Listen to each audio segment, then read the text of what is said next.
Greetings, my name is George Falconer and this is Peniel. This is the book I wrote about my life. You should get it, see if there's anything in it that you might find helpful, and also recommend it to others. This is my life story about how I grew up in the church, entered missions, how I was converted, because we all have to be converted.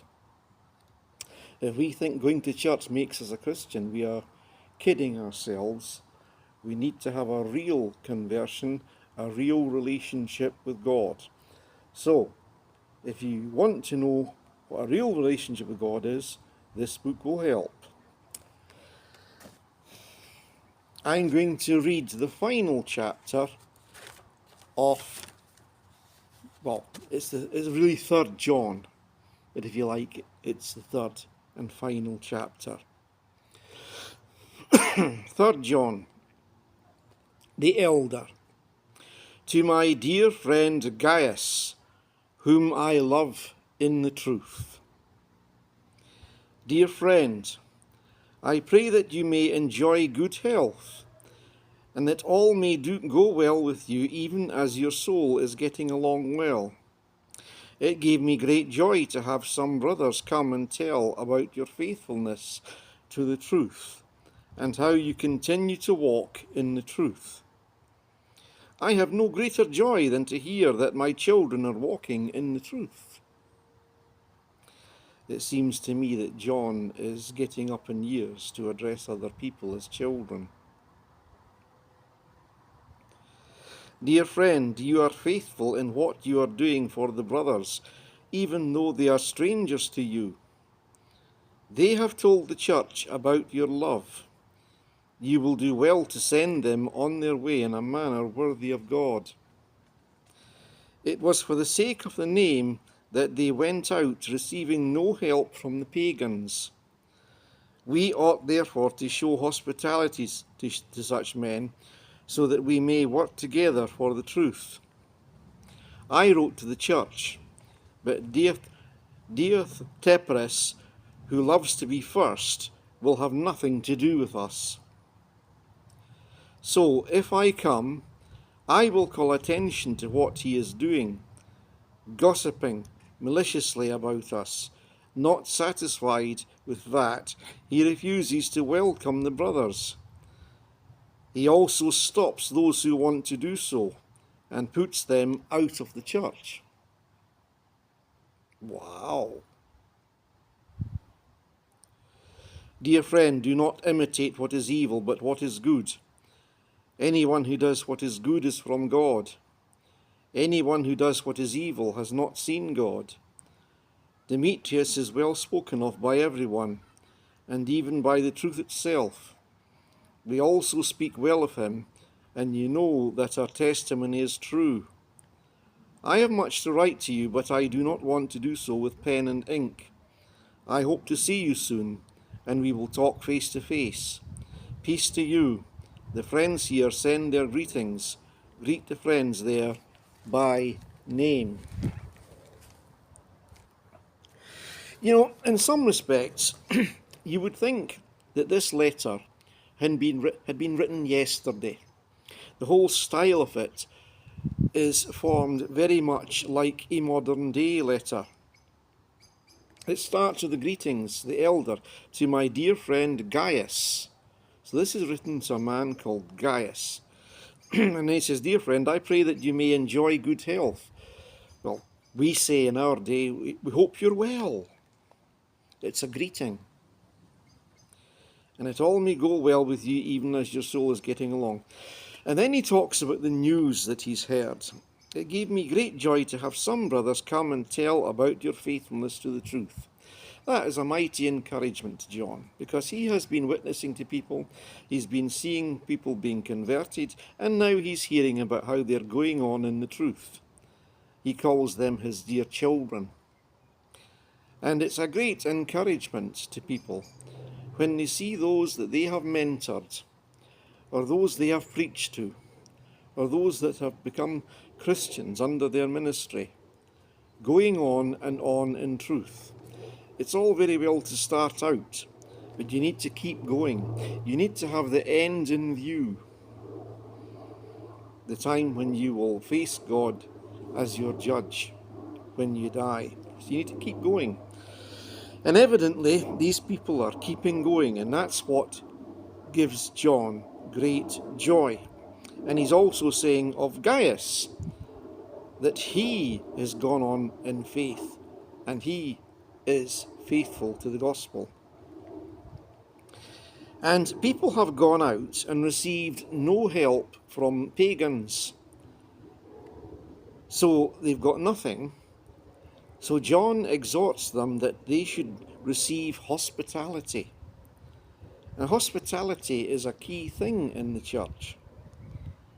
And I think it was even more important then. I think nowadays it's more of a social thing, but I think it was a far bigger and far more important affair when John wrote this. Hospitality was vital to the ministry of God. It helped to sustain people in their work, and it helped to sustain the ministry. And it seems to me that some of the people that he's writing about didn't necessarily actually have face-to-face contact.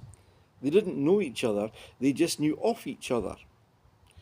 And I think that love extends to that. Sometimes you have to show love to people that you never met, but you know that they're going on in faith, and that they're working for the Lord just as you are. And so John commends this. However, he singles out an individual, Diotrephes, who loves to be first. That's a polite way of saying he's terribly self-important, self-appointed. He gossips about people. He maligns character. He gossips about us. So John knew that this man was tearing him down. And not satisfied with that, having said that these people in the previous paragraph are to welcome the brothers and provide hospitality, he says this man refuses to welcome the brothers. So he's refusing to give hospitality. This man is a liability. No matter what he might think of himself, he thinks he's first and terribly important, but he is a liability and badly needed to be chastised. In fact, he was such a big name in the church that he even decided who should be put out of the church. He even puts, it says here,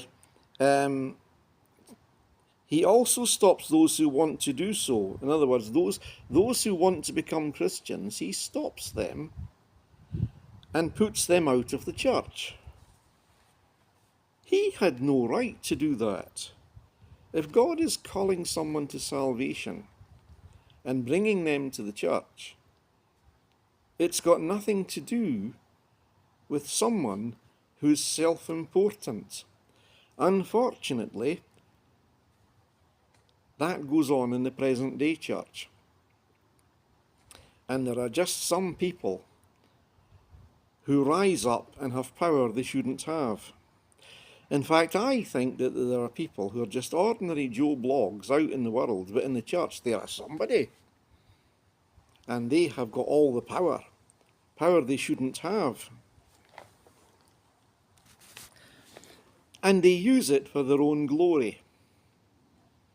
Look at me. I'm terribly important. You should be bowing before me, and I decide who's in the church, and I decide who's not in the church. And that's what this man was doing. So then John goes on to give warning. Do not imitate what is evil. I think in this case, don't be like the guy I've just mentioned, but what is good. Anyone who does what is good is from God. That man wasn't doing good. But those who do good, those who obey the commands of God, John loves to emphasize love and what love is, and go on and on and on about it until we've got it. John is very repetitious to get it into our heads about what love is, and we should be obeying God. Then he gives a good example. Demetrius is well spoken of by everyone. When the brothers or the sisters speak well of you and speak well of the work you're doing and of how much you love God and how much you love them, that's a good sign. Demetrius is the exact opposite of the man he's just been talking about who gossips about people. He loves the church. And so Demetrius stands as a good example. Which one would you want to imitate? It's not hard to guess. The church would want to imitate Demetrius. He's well spoken about anyone, everyone, and even by the truth itself. We also speak well of him, and you know that our testimony is true. So John spoke well of him, and those with John spoke well of Demetrius. Not in a flattering way. They spoke well of him by telling the truth about him. And it's good to be spoken well of if what you're doing is right and good. And finally, John rounds off this letter in much the same way as 2 John by saying, I have a lot to write to you, but I'm not going to put pen to paper. I hope to see you face to face. And so therefore Gaius, I suppose, would prepare for John's visit at some time, and they would enjoy the fellowship that they are hinting at in this letter. You know, we live in a day and age when we can email people, and we can send them messages, or we can send them letters. We can communicate in all sorts of ways. And we can encourage one another by doing so. But how much more do you encourage people face to face? There are people I always look forward to seeing face to face and exchanging information and exchanging experiences with. And I hope that they would look forward to seeing me too. So I leave it with you. Be a Demetrius. Be someone who works so well that the church speaks well of you and recommends you. Amen.